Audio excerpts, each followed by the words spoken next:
China का deep seek, इसको लेकर अब कई देशों में बैन क्यों लगने लगा है। खुद अमेरिकी संसद में भी बैन लग रहा है। वहीं भारत को लेकर भी एक रिपोर्ट आई है। जानेंगे क्या भारत को भी बैन लगाना चाहिए या नहीं लगाना चाहिए। तो वहीं दूसरी तरफ फ्रांस और भारत मिलकर कौन सा स्पेशल 26 ला रहे हैं जो भारत के लिए बेहद खास होने वाला है। दुनिया में बहुत कुछ चल रहा है। हमेशा की तरह CIS न्यूज नेटवर्क के इस वीडियो में जानने को मिलेगा बहुत कुछ। आइए जानते हैं इन खबरों को विस्तार से। डीप सीक के बारे में हमने जाना कि किस तरीके से डीप सीक ने मार्केट में आकर अमेरिका के ट्रिलियंस डॉलर निकाल कर डुबो दिए पानी में। अमेरिका को पूरी तरीके से हिला दिया, जिसके बाद डोनाल्ड ट्रंप को यहाँ तक कहना पड़ा कि जागो जागो, अब ये समय है, जाग जाओ। जो टेक्नोलॉजी पर हमारा एकाधिकार है वो एकाधिकार अब खोता जा रहा है। हालांकि अभी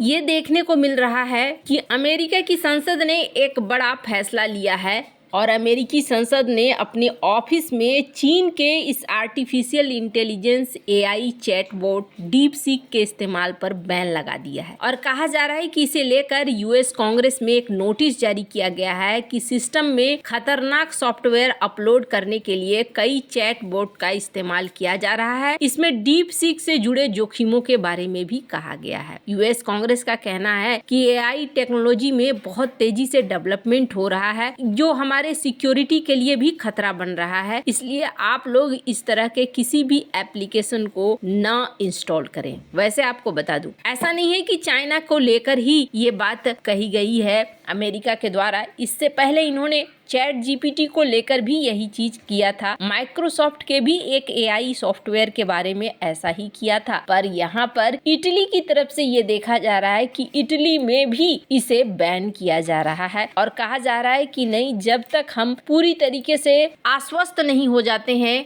कि ये सुरक्षित है या फिर नहीं है, तब तक हम डीप सीक का इस्तेमाल नहीं करेंगे। इटली के regulator Chinese AI app deep seek को डाटा प्रोटेक्शन की वजह से बंद कर रहे हैं। अब इस चीज को लेकर देखेंगे आप तो नासा ने भी पहला कदम उठा दिया है और इन्होंने भी अपने पूरे संस्थान में डीप सीक के इस्तेमाल को लेकर अभी रोक लगा दी है। सिक्योरिटी और प्राइवेसी कंसर्न बताया है। हालांकि डीप सीक काफी तेजी से डाउनलोड हुआ है और मजे की बात यह है कि दुनिया में भारत नंबर 1 पर है, जहां सबसे ज्यादा डाउनलोड हुआ है डीप सीक। खैर, अब जिस तरीके से चीजें यहां बदल रही हैं, आने वाला समय बनने वाला है AI का ही और भारत भी इस दौड़ में शामिल हो रहा है। माना जा रहा है कि अब कई देश अपना अपना AI ही बनाएंगे और उसका इस्तेमाल करेंगे। खैर, अब जहां एक तरफ ये सारा सीन चल रहा है, वहीं दूसरी तरफ फ्रांस ने ना चौंका दिया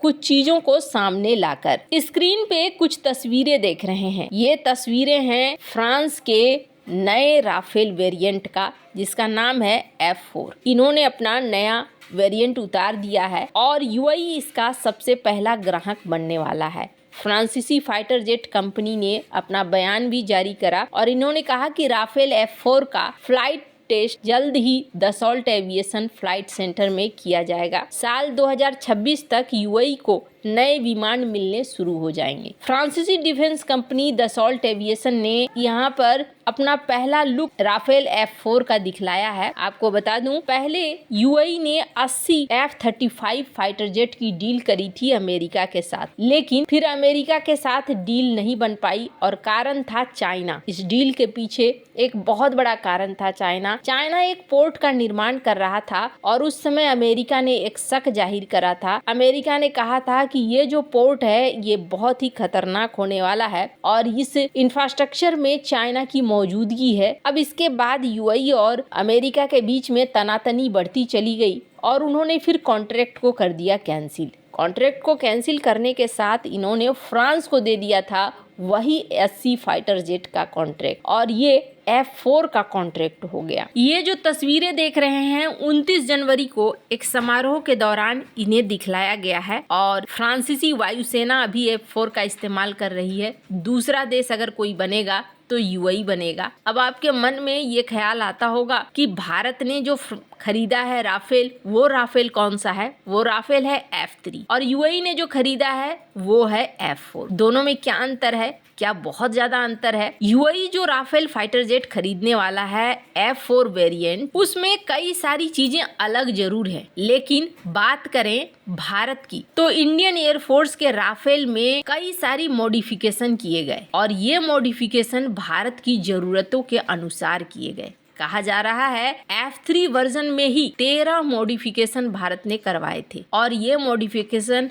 भारत ने अपने जमीन को देखते हुए, अपने वातावरण को देखते हुए करवाया था, जिसमें आर्मेंट एयर सोल मॉड्यूलर, इसके अलावा सभी मौसम में काम करने के लिए स्मार्ट एयर टू सरफेस हथियार का स्टैंड ऑफ क्षमता जो 70 किलोमीटर से ज्यादा दूरी पर टारगेट को भेज सकता है। भारत ने जो राफेल खरीदा है उनमें एयर टू एयर हमला करने के लिए MBDA के ramjet operated Meteor long range beyond visual range air to air missile और मीका क्लोज कॉम्बैट मिसाइल दोनों को साथ रखने का प्रावधान है। इसके अलावा इजरायली स्पाइस गाइडेड म्यूनिशंस को भी ये संभाल सकता है। भारत ने सब कुछ ध्यान में रखते हुए किया है ताकि पूर्वी लद्दाख के पहाड़ी इलाकों में छिपे हुए टारगेट को तबाह करने के लिए इन्हें आसानी हो। माना जा रहा है F3 और F4 का अगर तुलना किया जाए तो F3 से कुछ ही ज्यादा एडवांस है F4 और वो एडवांस है किस मामले में? सॉफ्टवेयर के मामले में, रडार्स के मामले में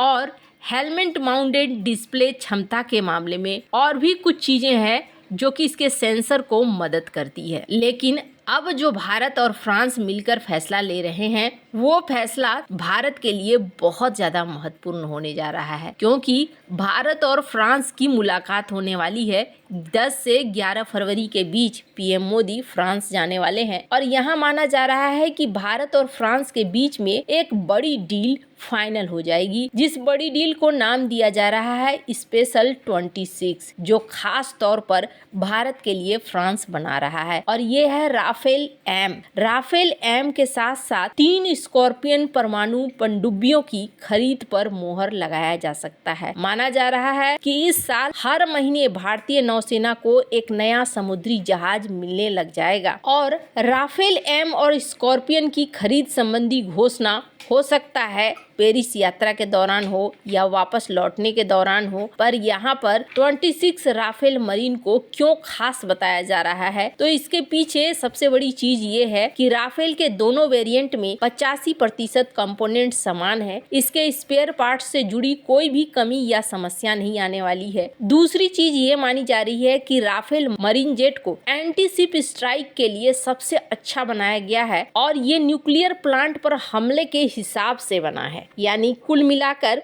भारत अपने एयरक्राफ्ट कैरियर के लिए आखिरकार फाइटर जेट्स को ढूंढ लाया है। वैसे धीरे धीरे भारत अपने डिफेंस को काफी अच्छे से मजबूत करता जा रहा है, पर फिर भी अपना फाइटर जेट होना बहुत ज्यादा जरूरी है। आपको क्या लगता है, अपना फाइटर जेट क्या भारत बना पाएगा? कमेंट कर अपनी राय जरूर बताएं। जल्द मिलते हैं अगली वीडियो में नई खबर के साथ।